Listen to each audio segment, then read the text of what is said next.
Good evening. Ira Epstein with your financial market wrap-up, and this wrap-up is for the evening, as we're here now on Monday, the 26th of January, 2026, and what a crazy evening it is. Just to give you an idea, silver's down nearly $8 an ounce, but it was down 13 right on the open.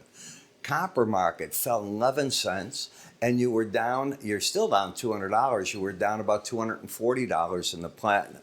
So if you think holding on and trading these metals is for the faint of heart, it is. I don't know how else to say it. Still bullishness going into the energies. Why not? We know there's an armada headed to Iran. Don't know what they're going to do. Today there were articles that I was reading, I think it was in Reuters and Bloomberg, about the drone attacks that they're worried about the Abraham Lincoln, our carrier ship that's headed there right now. Can it fend them off? Was it really built to handle swarms of drones? Do you remember when we were watching that movie Gerard was in it, Gerard Butler, and he was protecting the president, and those drones came over and they were attacking the president? Well, this is what you're dealing with. And what was fiction years ago is reality today. And those are the big questions you have to deal with. But, they got to find a way to keep the ships out of harm's way. And do they have the arms or the technology to take out those drones? At the end of the day, those drones are being, if you will, guided somewhere by a signal. Can we block those signals? That becomes the big issue. You can see the bonds and the notes stable. I think that's the right word. In the Russell, in the Spider, you got a signal to come out. Haven't quite done it yet in the futures market, but it could be there. You're backing off on the futures tonight early on. The dollar, to me, is a major bear market again. I said to you last week, I thought a secondary top had formed. I'm more convinced of it now than I was before. It would take some world event to change that as I see it. Now, in terms of news, you're going to get the Redbook retail sales coming out at 7:55. The Case-Shiller numbers, they'll come out for the 20 metro homes at 8 o'clock. The Richmond Fed's going to come out with their monthly manufacturing sector index for January at 9. The Conference Board will release their consumer confidence index at 9. And you will get the API numbers at 3:30 in the afternoon. And the day after, you'll be getting the EIA numbers. So we'll see what those all look like and where we're at. What I can tell you is, as the week goes on and this cold weather stays, for the next couple of weeks, you're going to get draws in natural gas. You're going to get draws on the heating oil. I mean, it's a natural event, and it does create a market that doesn't easily get past that. That's the important thing. The amount of usage we're going to do, the question some will start extrapolating, where do the stockpiles end up for the year? That's something you have to deal with. When you look at the S&P for the week, we're up almost 0.5% so far on a closing basis. Now, you haven't been able to take out the most recent high. You broke down recently, but the chart action with today gave you new life. You have higher lows, higher highs.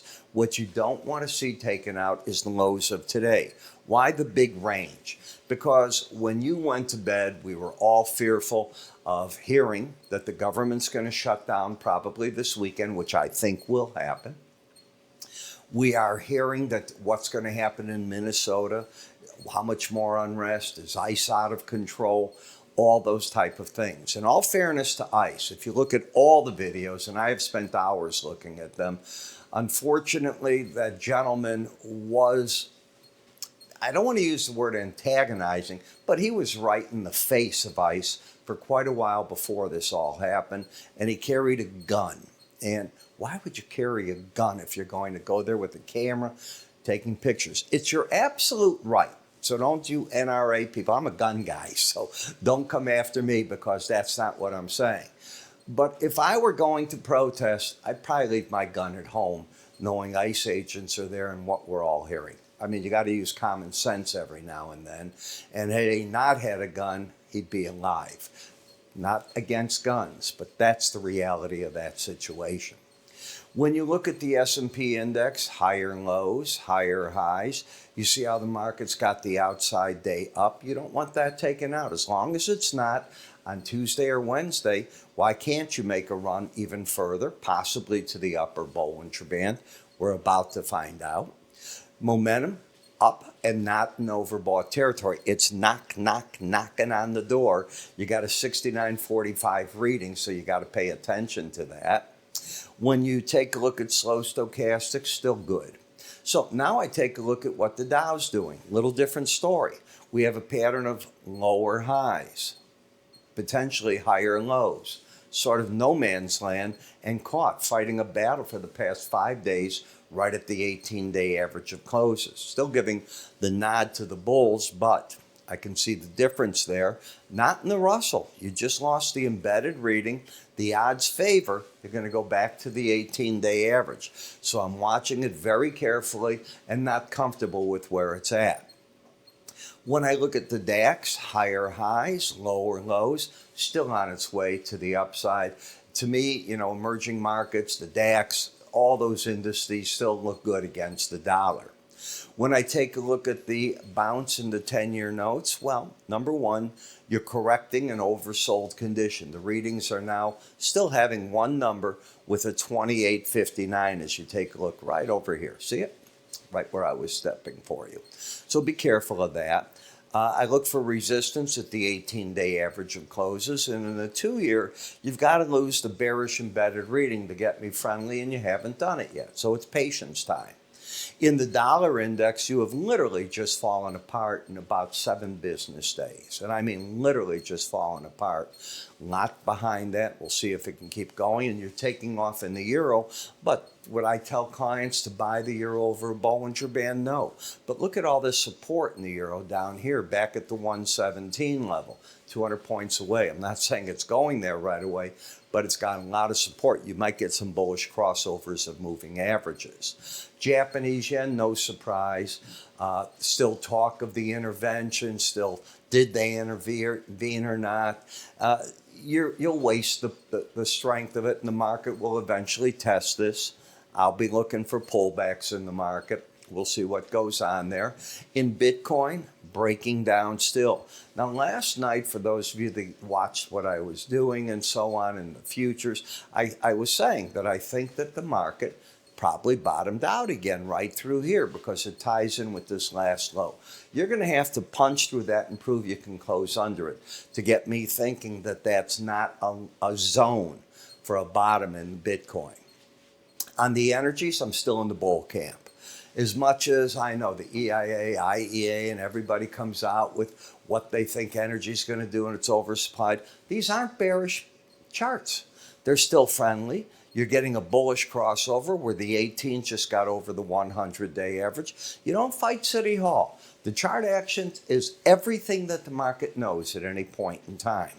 Same thing in WTI. They're overbought. They're getting a little bit ahead of themselves, but you might get a bullish crossover here where the 18 gets over the 100. Heating oil, you don't need me to tell you, look out your window in most of America. You know why that went up with the storm, and it's still an embedded reading, still looking good. And in nat gas, the same identical thing. In fact, these are new, if the market finished right here, be a new high on this leg of the move. But it is overbought. It will break before the weather breaks. Markets have a way where the pros step in and they start anticipating. I don't know where that number is. I know that this is the first move over the 200-day average and it's at the Bollinger Band. You're in that zone as far as I'm concerned. So you put it together, you try to come up with game plans for yourself, and I think that's where we come into play with you. If you're looking for trading ideas, trading kits to help you get going in this, to understand futures, to understand how to work with them.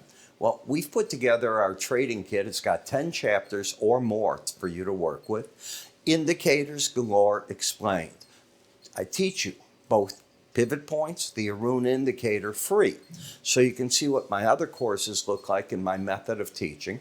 The cause and effect sheet. I wrote this when Volcker, believe it or not, when Volcker and Arthur Burns were around. And It hasn't changed. I went to redo it, and I said I can change words, but it's not going to change anything.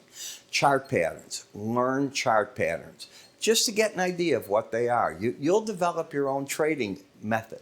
The CME courses are all here. Bitcoin, you're going to learn a lot about that in this. You take it to the next level. That's the idea. So you can take a look.